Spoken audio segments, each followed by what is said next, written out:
So, Man, I don't know what to say. you don't need to say anything. Oh my goodness, that is gorgeous. Oh my goodness, that's amazing! Wow, that is beautiful. If you'd like to follow the process of turning a block of wood like this into a guitar like this, then you've come to the right place. And if you would like to see me give this guitar away, click subscribe, hit the bell.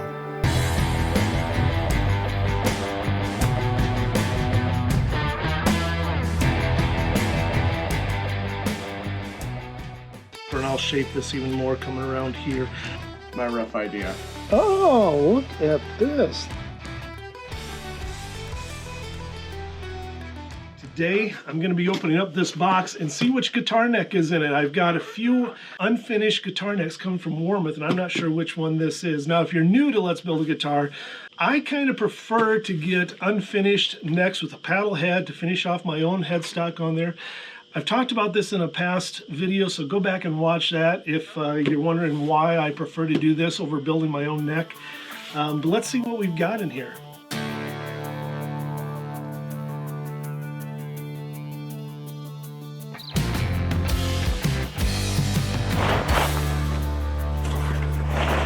What? I've got two guitar necks in this one.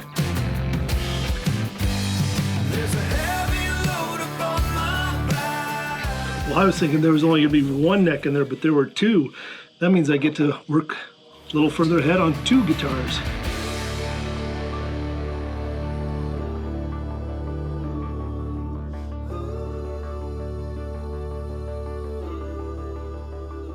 So I'll show you what guitars these are going to go onto, but I'm going to talk a little bit about the differences here first. First off, you'll notice that we've got two different styles here. We've got a tilt back neck, and we have got like a regular Fender, Strat, or Tele style. And then this one with the tilt back neck with gold frets on it is going to go onto this body. We are good and tight there. Wow, that's awesome. Oh man, that is a nice fit. Wow, that is great. So this is going to get the cloud style headstock with the horn and the little swirl in here. There's no fret markers. There's no side dots either. And that's because these will be getting a spade shape like the original. This guitar is going to be white like the original cloud that was made for the movie Purple Rain. So it's going to be somewhat of a replica of that. It is pretty dang close to the original. Wow, it's just an amazingly good seam on there. So we're getting a little bit closer, Mr. Smith, to getting your guitar ready to be painted. So there will be a primer on there, and then there will be a really good quality auto body paint and auto body clear coat. This neck is going to be a Telecaster style cutout on there. It's flame maple on there, so there's some nice flame there, and there's some nice flame on this. This would be what would be considered their lesser quality flame, and it's still gorgeous. It's beautiful. They have some really high quality flame that's more expensive, but there's some nice flame work on here for being their lesser. And so just put that in there like so. Stainless steel frets on here. I'll have to check my order slip because I thought I had them set this up for the Floyd Rose, but they didn't. I'm probably wrong. I probably like skipped it or forgot or turned it in wrong or something. But anyway, it'll still be good. I went with the maple neck, maple top, all maple. Got some flame even on the frets, which is really nice. And Corwin, I believe, is going to go with a rosewood neck. Unless he sees mine and decides that he likes that. We'll find out later when he gets here. Well, look who's arrived. We got Corwin back with us, and we're going to be working on his guitar a little bit. I've got some other things to do on that cloud style guitar, so I'm going to get Corwin off working on doing some things while I'm working on that one. He has not watched the video that I just posted this last week of doing the pit guards, so hopefully this will be a little bit of a surprise for you then. Hopefully. So I've got two options. And those options are, here is option A. This is the Wenge. So that's the same. The same material. Same. You got the black. Or you got nothing. We already went through this once and my battery died, so he's not all that surprised now. But anyway, you're saying you kind of like the black the best with the the black which with the I white agree. trim on there. I think the same thing. I like that. It looks good. Yeah, I like that too. I like that a lot. Okay. Well, with that decided, there are a few things that we need to figure out. And then we're going to get Corn working on his guitar. And I'm going to work on another guitar as well. But there's a few things that we got to do today.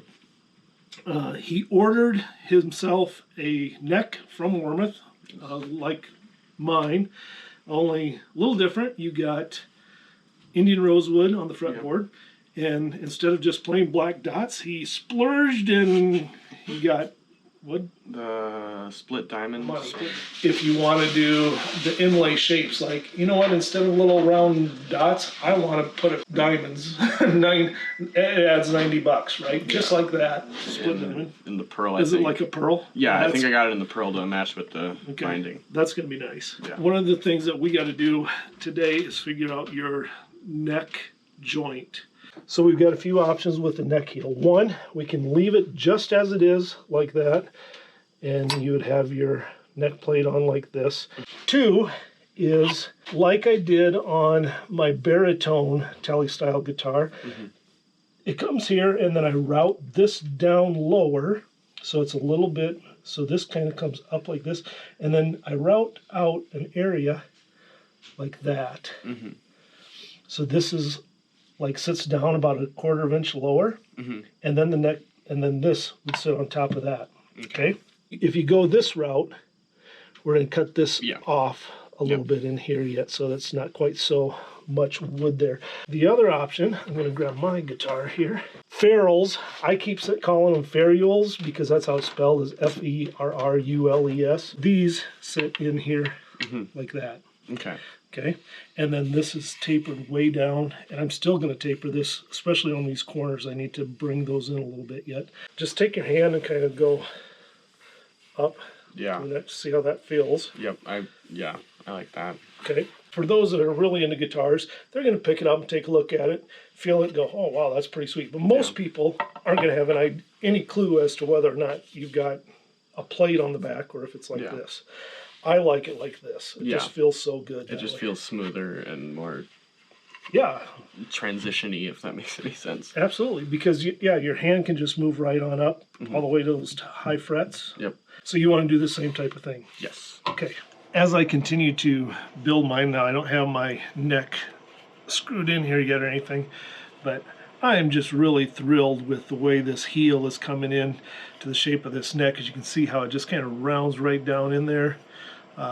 And I've still got just a little bit of hand sanding to do and smoothing this out and rounding off these edges a little bit better yet.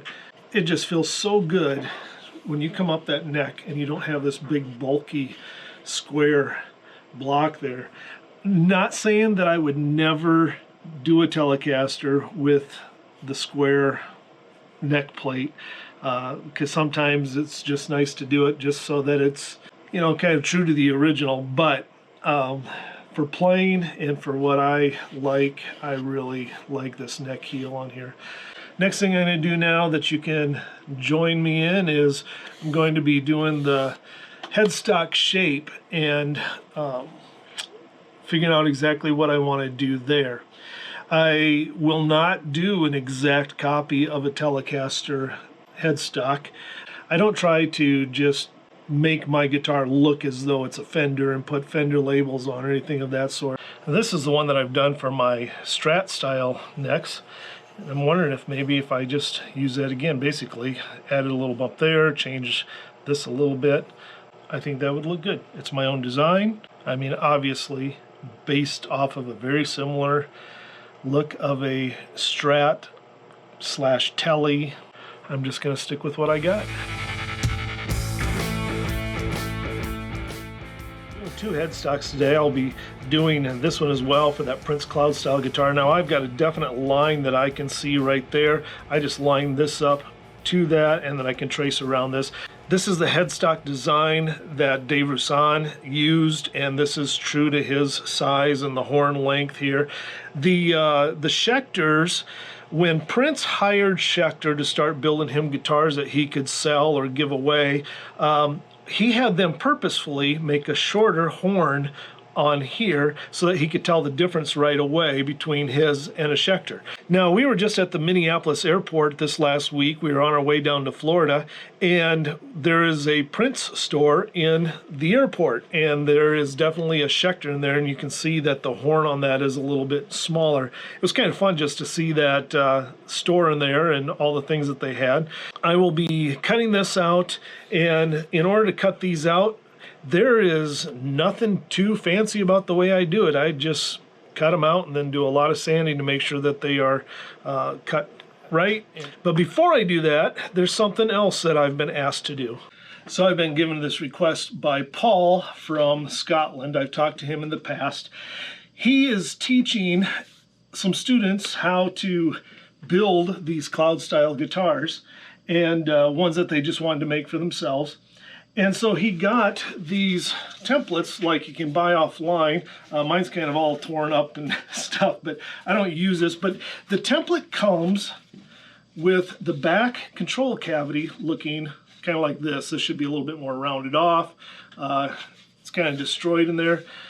I did use that on the first few that I built. This is not the way it's supposed to be. It shouldn't look like that. In fact, here's what it should look like. And this is definitely off to the side. It's a different setup. If you look at the ones that Dave Roussan has done, these are over here like that. So Paul asked if I would be willing to send him some little templates or just drawings that he could copy that so that his students could build this. By the way, Paul, if you watch this, I'd really love to get some pictures of the ones that your students or your student is working on, and so that we can just see an update for that. And I'm just going to trace this out for him on a piece of cardboard. Then this is what's going to come over top of this, and he should have one of these already. And so if you are going to make your own like this, just know that these templates are designed incorrectly. They would work, but the reason why this works better is if you're going to do like the original, and that is to put the battery in here. There's room for your 9-volt battery to go for those EMGs, whereas with this, it really doesn't fit near as well. And then we're going to get at cutting those necks out.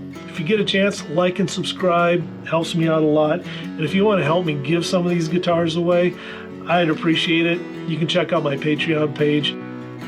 Whenever you make a template out of wood, and I typically make my templates like this, and just make sure that you always sand it, get your rough edges out, and that you have it the way you want it on your template, because everything on your template will transfer to your guitar, and you don't want to transfer bumps or divots that you're going to have to sand out.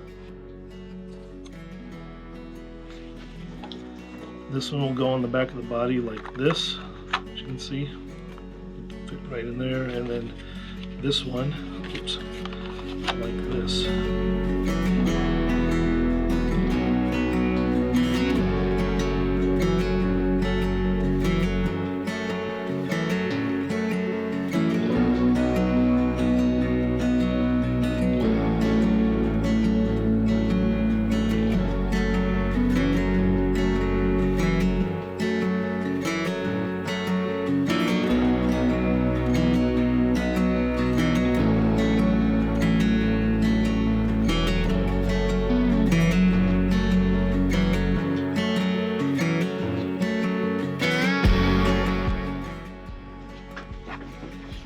You just watched me cut one of the headstocks with a bandsaw, and now I'm going to use the jigsaw for the other one, or the saber saw.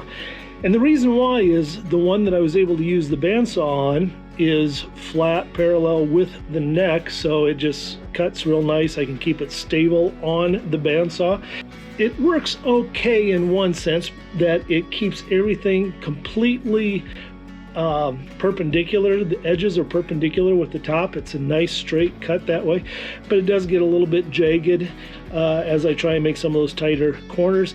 And so I always give myself just a little bit, like a 1/16 inch of space from the line, that I am able to sand it to the place where I need it to be. So that's the benefit of that. The benefit of the saber saw is I can use it on that tilt back neck much easier than trying to put a tilt back neck through the bandsaw. There are some ways to do it.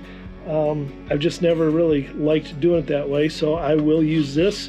It's kind of the rugged way of doing it, but the thing that I do want to make sure of always is that my blade is going to be at a 90-degree angle. So I'm just checking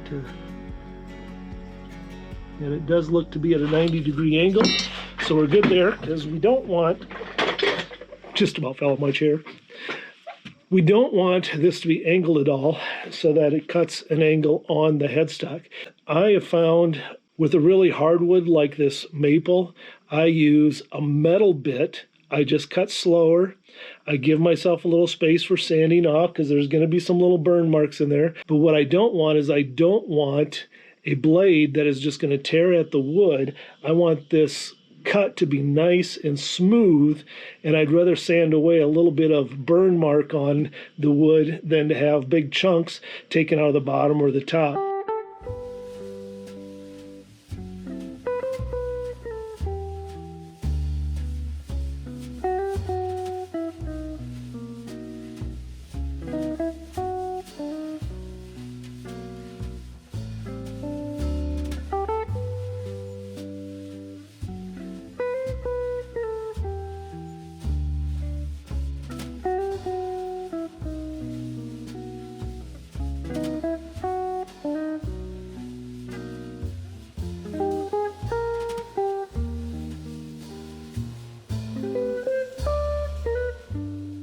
Well, these are obviously my rough cuts.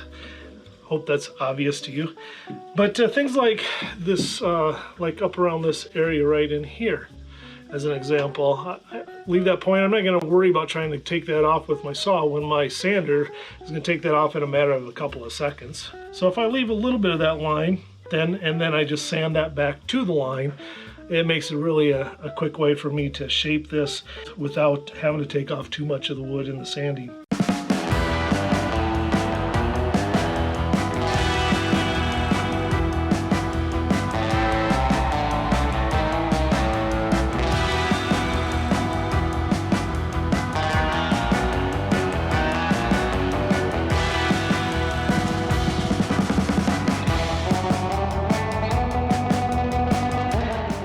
It's always kind of fun to put these together with the actual body and see how they look after you've got them sanded.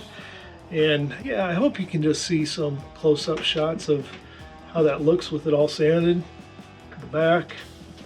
I'm gonna have to still route for my Floyd Rose locking nut, which will come in there. We'll do that next time. That'll be on next week's video, I hope. Let's take a look at how this goes together. See how it looks. Just kind of hold that in, take a look there. I'm gonna like it. Let's take a look at Mr. Smith's guitar. Okay. I'm gonna have to route this out, the little swirl there. Get at that real soon. I'm not drilling any of my holes yet because I still have to get those machine heads.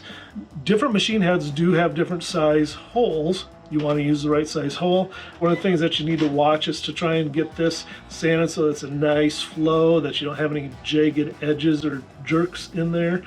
Yep, so it's nice and rounded. Front, back, and sides. Let's talk about the stain just for a moment again. You're wanting to go with white. Or like a light gray or something. Or light grayish. Yep. Okay.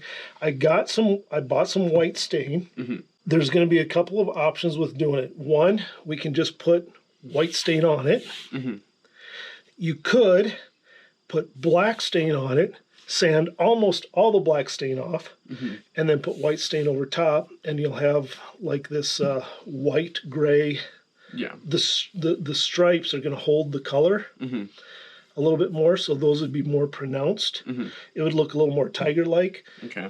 The bigger thing that I would ask, though, is the sides. A lot of guitars will have, like a lot of the Gibson guitars especially, will have like the front one color and then the sides like black. I'd probably go with the black stain on the sides. Back. Okay, so on the sides and Sides in the back, probably a black stain. a black stain. Okay.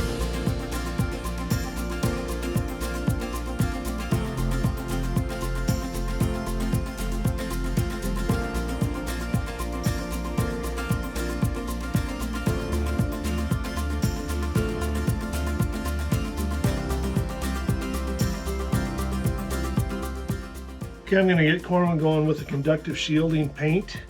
It's a paint made out of graphite, so unlike those paint chips you eat off of your windowsill at home, you should not do that with this. The old lead paint chips.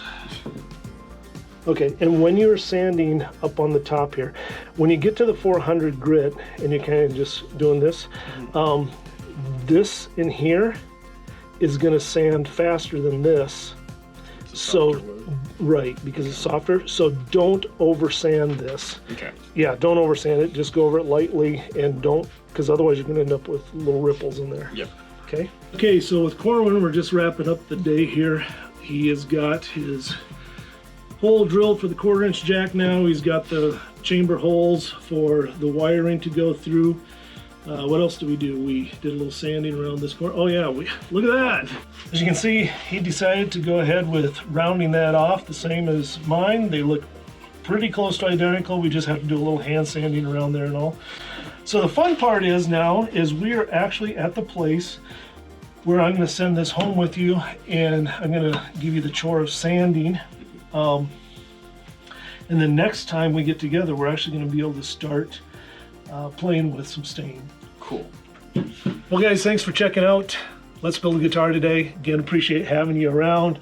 And please, if you get a chance, like and subscribe. Helps me out a lot. And if you want to help me give some of these guitars away, I'd appreciate it. You can check out my Patreon page. Keep fighting for joy, guys. We'll see you next time.